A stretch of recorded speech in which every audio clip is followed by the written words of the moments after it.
3 حاجات بتمحق وتمحو البركة من الرزق. رقم 1، لو جاي من حرام. الله لا يبارك في الحرام. قال تعالى: يمحق الله الربا ويربي الصدقات. المال الحلال ربنا بيكبره، والمال الحرام ربنا مش بيبارك فيه. وضرب صورة أو ضرب مثال بصورة الربا.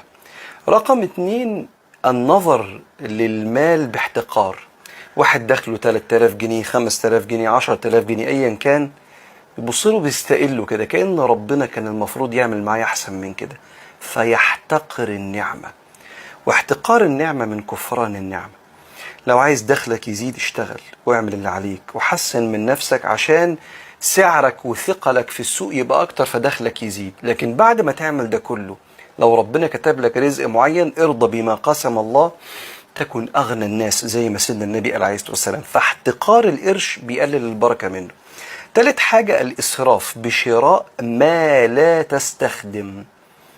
يمكن عشان واجهة اجتماعية، يمكن عشان يقولوا عليا، يمكن عشان يقولوا ان انا بخرج في الاماكن دي. بس انت خروجك في المطاعم دي بيخليك، ده بيأثر على ضروريات حياتك، الغذاء والكساء والدواء، اكلك وشربك ولبسك اللي هو ضروريات حياتك. مش عارف تجيبهم عشان بتخرج في اماكن شيك بس غالية عليك.